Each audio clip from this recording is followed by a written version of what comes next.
there, and welcome to the Animag Podcast.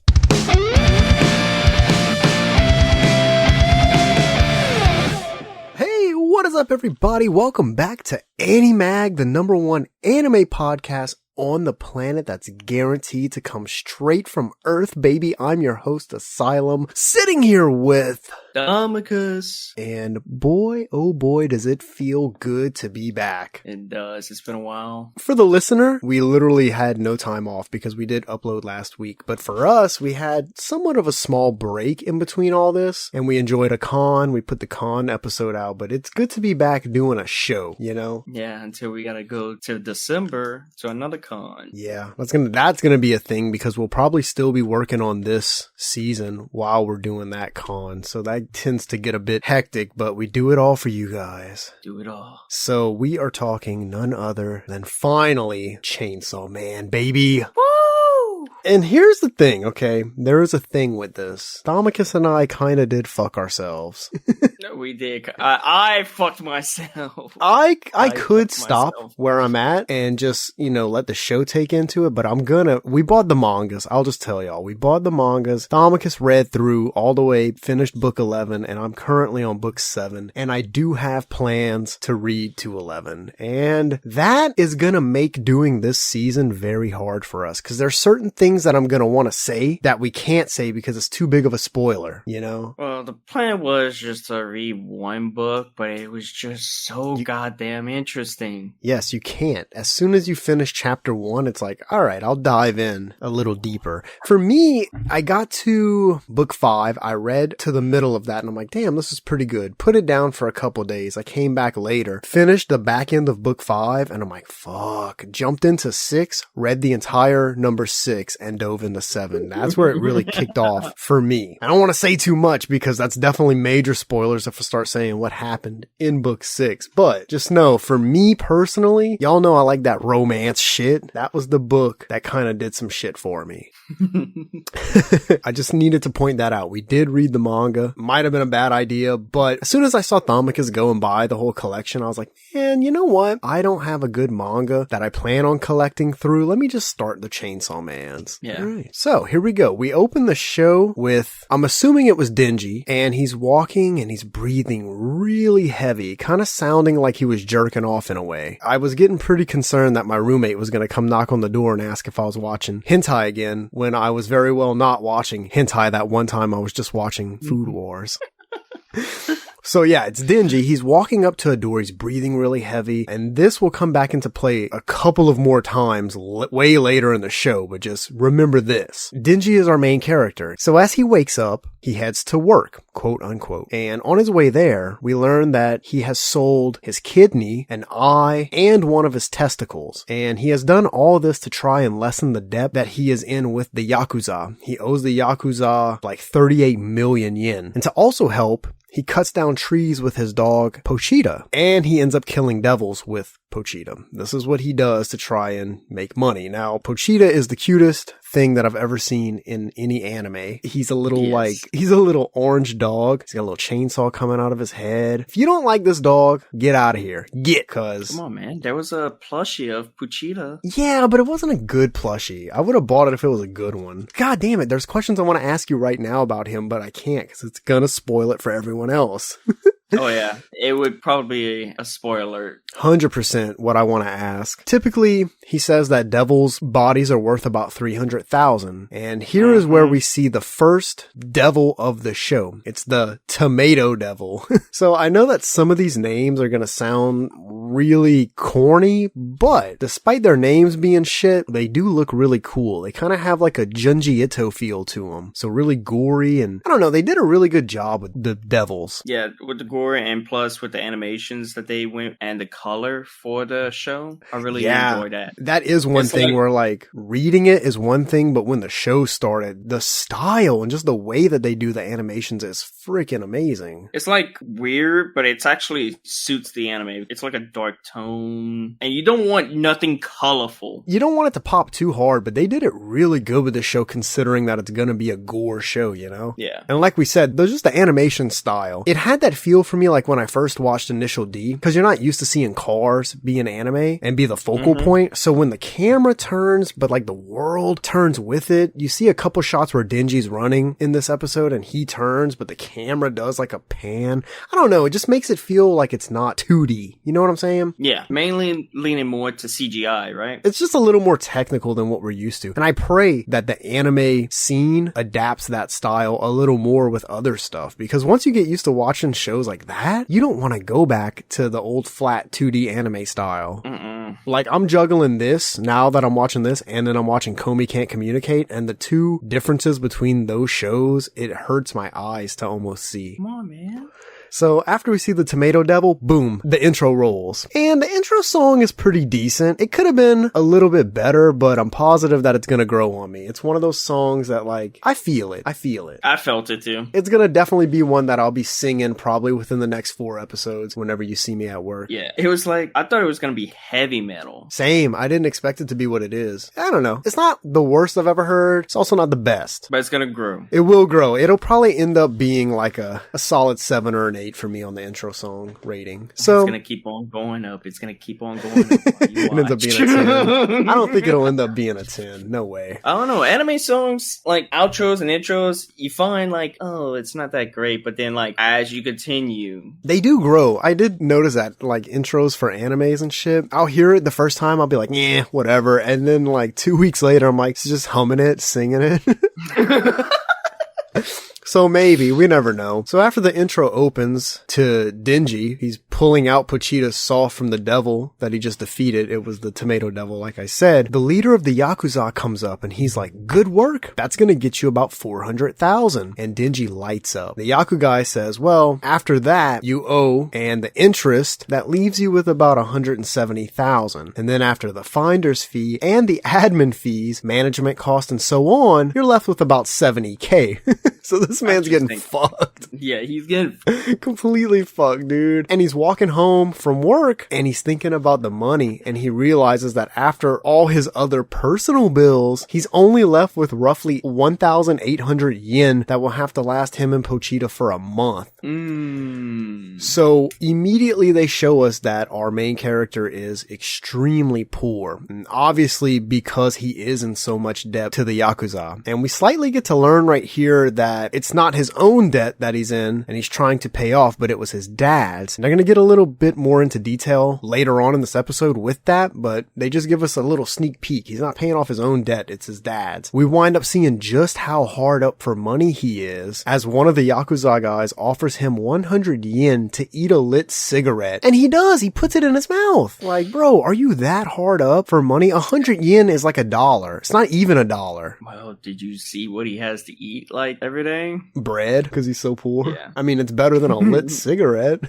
100 yen is something. 100? That's $1. What the fuck are you gonna buy with $1? More bread. You can't even buy a hot and spicy for $1. Oh, for all of you guys that aren't out here, not every state at McDonald's has hot and spicies. We're special, and we get some delicious shit called hot and spicies. Look it up if you're curious. The true chicken sandwich. The goat of chicken sandwiches. So back at his place, he and Pochita are in his shack. Now, when I say this dude lives in a shack, he lives in a fucking shack. A little tiny metal building. And they're eating a dry piece of bread. And he's telling Pochita about how he heard that people put jam on bread before eating it, further helping us understand just how poor he actually is. He even says normal life is just a dream for us, huh? And he says that if there were one dream that he could have come true, it would be to score with a girl before he died. And Pochita's just looking at him like, okay. Okay. Tell me more. He's like, I'm listening. So right here, we go into a flashback that helps us understand how he got into the situation that he's in with the Yakuza. So he's young right here. He's a child. And he's at his dad's grave site. And there's a car, like they're in a field. There's a car sitting beside him. Apparently, his dad wound up hanging himself before paying what he owed for the month to the Yakuza. And out of the car, they tell Denji that he has until tomorrow to put together 700,000 700,000 yen, or they will cut him up and sell the bits. Like, how the hell do you expect a kid to pay off that much money? Yes, dude. 700,000 yen for a child is a lot of money. You think that that's when he sold? No, never mind, because they explain that a little later. I was going to ask if you thought maybe that's when he sold his kidneys and eyes as a kid, but that's definitely not it. That's definitely not, because I just thought about some shit that's about to happen. So they drive off and Denji hears the sound of like a little motor running and he's like, what? He looks to the side and he sees Pochita for the first time coming towards him and he's like, a devil? You know what? If you're gonna kill me, just do it, because I'm gonna die tomorrow anyways. But then he notices that Pochita is also hurt. I don't even know if Pochita's a boy or a girl. I always keep saying he, but I really don't know. For the sake of this conversation, I'm just gonna say he because it's easier for me, but it could very well be a girl. So Pochita's bleeding from its side and he offers Pochita to bite him and drink some of his blood because that's how devils can heal. So Pochita bites Denji and heals right up, and Denji says to it, this blood isn't free and this is a deal. I help you and you help me. And that is how their bond was formed. So right after that, we see a small little tiny devil get splattered onto the ground, and it's Denji throwing it in front of the Yakuza, and he says, why not hire me as a devil hunter? Because, you know, now he's got Pochita to help him do that. And that's how he gets into this situation with the Yakuza where he's basically killing devils for them, but for dog shit money, which is kind of sad. So yeah, he didn't sell his kidneys and eyes right here. As a kid, he got hired to be a devil hunter. So we cut back to present day. He's in a shack and it's nighttime and he's awake. He can't sleep because he's too hungry. He tells Pochita that his dreams of wanting to eat good food and flirt with girls, that he says like this dude's ultimate dream is just to be with a girl and to actually eat food. And throughout this series, I'll give you this small spoiler. This dude's a sucker for good food. Yeah, bread with jam. Bread, you got some jam with that? Hell yeah, I'll do anything you want. So he's talking to Pochita and he coughs and a little bit of blood comes out of his mouth. And he tells Pochita that his mom apparently died from a heart disease that made her cough up blood also. And as he's saying this, they hear a knock at the door. It's the Yakuza. They say there's another devil and that they need him to kill it and it's time for work. Which honestly, like, I understand he's in debt to the fucking Yakuza, but it's like, bro, it's 10:30 at night. Fuck off. Exactly. But I guess he's kind of in a position where he can't really say that to him. Yeah, he really can't. Or they'll kill him. Yeah. You know, this is one of the Japan's biggest fucking mafias. Just imagine, hey, you ready for work, bro? Fuck off. the amount of balls you would have to have. So they take him to a sketchy ass warehouse. And once they're inside, Denji's asking questions about the devil. He's like, is it hiding? Because I don't see anything. And the Yakuza leader starts talking and he says that they're grateful to Denji and that they appreciate how loyal he is, almost kind of like a dog. But then he says that he hates the stench of dogs. And then, right as he's saying this, boom, we see a sword go through Denji, and not just Denji, also Pochita. Not Pochita! My man got stabbed! So, one of the Yakuza people did this, stabbed him from behind, basically. And the leader turns to Denji and he says that even the Yakuza thinks about getting bigger and making more money. And we learn right here that they made a deal with the zombie devil. Yeah. Which is gonna be, this zombie devil is gonna really let everybody down. If you watch this episode, you know exactly what we're gonna be talking about. This particular devil, he wants devil hunters dead. So that explains why they stabbed Denji. Because at first I was confused. I'm like, okay, if the Yakuza wants to grow and make more money, like what does it hurt them to just keep Denji around doing their work for him? But that's why. They're in a contract with the zombie devil now. Denji's a devil hunter. That zombie devil wants devil hunters dead. So they had to do what they had to do. And the power granted to the Yakuza seemed kind of like a shitty deal because they get power, but it winds up turning them into zombies. You know what I'm saying? Why the zombie devil of all things? That in my head, that is the worst devil. I'd rather get a deal with the fucking tomato devil. So Denji's stabbed, but he's not dead, right? He's still like moving. He tries to escape, but it's no good. They wind up catching up to him and they cut him into pieces and they throw him in the trash can. So inside the dumpster that they put him in, we see Denji and he's literally cut into pieces and Pochita's on the side of him. They're both dead. And by some miracle, a little bit of Denji's blood drips from his mouth into Pochita's mouth and that revives him. So Pochita wakes up and he has a small flashback. He remembers that Denji told him if anything were to ever happen to him, if Pochita was a devil that was capable of doing so, he wanted him to take over his body. That way, Pochita could live out a normal normal life. And he says, then make my dreams come true for me. So we go back to the dumpster and we see Denji's body kind of slowly regenerating thanks to the help of Pochita. Pochita like kind of forms into his body and he's making his limbs reattach and come back to life. Pochita, no! You hate to see it, but it's not like Pochita's gone in this show. Pochita is Denji at this point, you know? Like, we have Denji, sure, but when he's Chainsaw Man, that's Pochita on steroids, baby.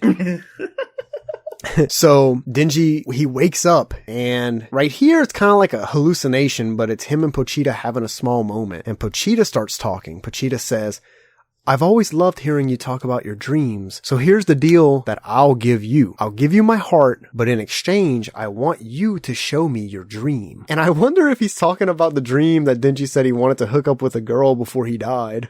That and like all his upcoming dreams that he wants to do. And also it's basically a contract with Chainsaw. Yeah, because like Pochita is a chainsaw devil, sure. But like this seems like a really relaxed contract. You know what I'm saying? Yeah, and I also love that scene with him and Pochita. When they were talking? With Pochita talking. I was just laughing really hard because Pochita's like, and you show me your dream. And I just pictured Denji like smashing a chick and Pochita's inside of his body like, hell yeah.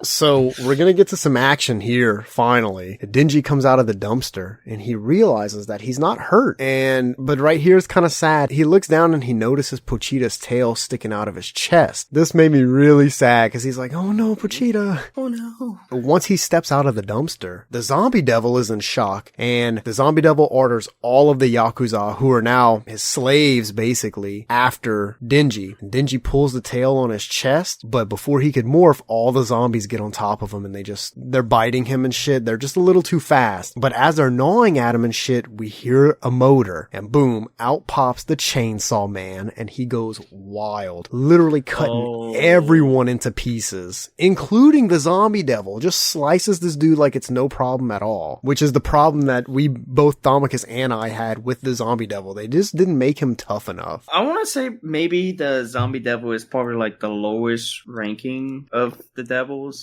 It had to be, because the way I looked at it is right. In this show, before the zombie devil, he's already killed 2. He killed the one as a kid, which was just a tiny, like, piece of shit one. And he killed the tomato devil, which was kind of big too. But this was his first fight with a devil as a devil. So they should have made it just a little bit tougher, you know? Yeah, but I guess they didn't want to make it too tough. I guess not, but like, bro, in my head, okay, he just got his powers, like, not 2 seconds ago. And he comes out swinging, absolutely knowing what to do. I wish they would have made it to where he struggles a little bit. He's like, trying to figure out how to work everything. Maybe gets fucked up a little bit by the zombie devil, but then he clicks and he's like, oh, this is fire, and then slices him. They could have did that better. That's really the only complaint with this episode that I truly have. Just make a contract with the tomato devil. Dude, 100%. Ain't no ketchup on this hamburger? I gotcha. Bro, free tomatoes for life. You could just eat your devil. After this absolute bloodbath, we see another car drive up to the warehouse and 3 people walk in and say, oh, someone got here before us. And they see the Chainsaw Man towards the back, which I have to admit, like, I put myself in those shoes of the 3 people. If I walked into a warehouse and saw that thing standing in the back of a warehouse, I'm leaving. Chainsaw Man looks absolutely fucking terrifying.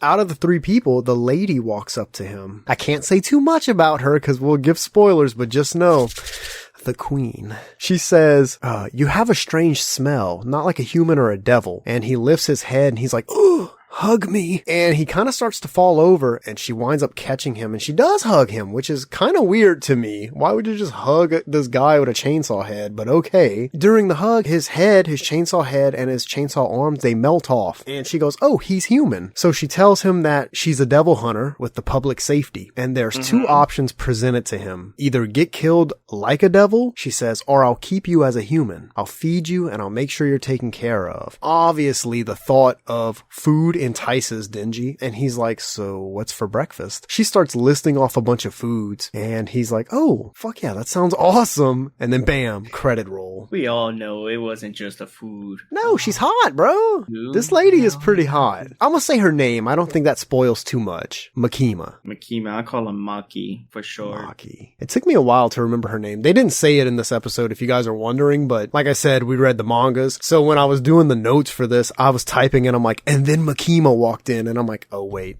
No, I can't say that. But her name is Makima. So now she's basically going to keep Denji because obviously he doesn't want to die. So it's going to be interesting to see what she has him do. And then the credit rolls, and then the first outro song of the season played, because remember, they have every episode has a different outro song, and it was pretty good. I give this outro song an 8 out of 10. I give it an 8 out of 10 as well. It was definitely one that I might put in a Spotify playlist and re-listen to.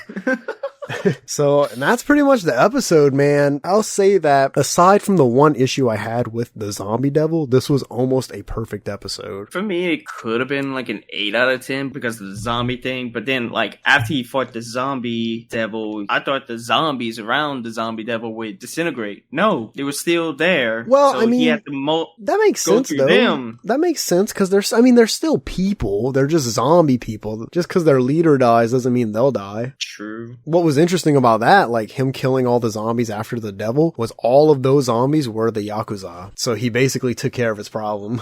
Yeah, and the leader of the Yakuza. Thank God, bro. But I'm pretty sure that the Yakuza will come back into the story a little later. I mean, no way they're just gonna get... I'm pretty sure. There's no way that they're just gonna get cut out that easy. It's the fucking Yakuza. Like I said, man, this started out for me as a perfect episode because it explains stuff pretty well. The vibes are nice with it. So I had it at a 10, but then the shit with the zombie devil came through and I'm like, that was kind of ass. So I dropped it down. I gave this episode a 9. Yeah. Now, if it would have been doing like 9.5, yeah, I would have probably put it at like 9.5. I mean, it's close. It's close, but it has to just get a solid 9 from me since our scale's like that. Yeah. That's a pretty good start for the season, man. It's coming in at a 9. I don't even think Rent a Girlfriend did that. No. Rent a Girlfriend started at 7s.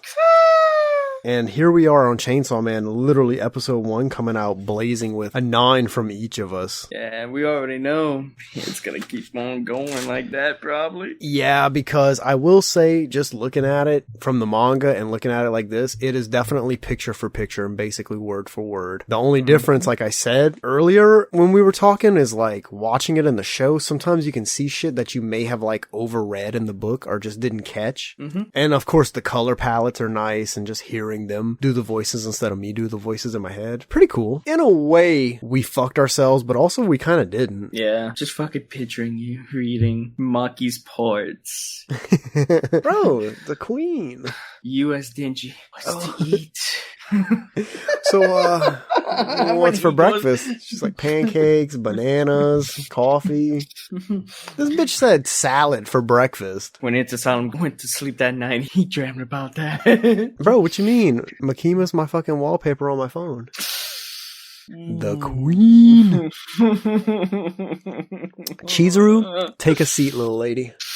There's a new queen in town. And I'm going to say this because Thomicus knows something that I don't, because I didn't finish the mangas yet. I'm going to say this right now. Episode 1, by the time we're done with this season, she's still going to be my queen. If you read the manga, don't spoil it for It's Asylum. It's bad? Is it bad, y'all? Let me know down below. Oh, it's... Don't tell me what happens down below. Just put it's bad if it's bad, and then I'll know. Bad, fucked up. Well, I don't care if it's fucked up. Just like if it's really bad. I don't know. But there you go, boys and girls. That was episode 1. The boys are back in town. We are back at it. If you're listening to this, you obviously are hearing it on a Tuesday, which is what we're aiming for release with this season. We thought about maybe dropping them on Fridays, but the problem with that is it just overlaps. I didn't want to overlap. I want to drop the episodes when the show comes out with the next one. So you could theoretically listen to this podcast and then just watch episode 2 right after. Yeah. I think it'd be good. And honestly, because I thought they were dropping it on a Wednesday, which would have been a little tougher. They drop it on a Tuesday. That actually works out a lot better for us. So if only old Thomicus's internet can hang on for the rest of the season. Oh my god, let's not talk about that. So we hope you enjoyed the first episode. We're not going to talk about, and you know what, we will. Just remember to drink that Alti Baby. Use code ANIMAG at checkout for 10% off your entire purchase. And every purchase may save a Puccina. Every purchase definitely saves a Puchita. Coming soon also, because now you can get custom cups from Alti, custom shakers. Maybe we'll get those custom Animag shakers soon and have them up for sale. Just saying, something to think about. But aside from that, we thank you for listening and we hope to see you around for episode 2. Until then, take it easy and so long, everybody. Sayonara. Thank you for listening.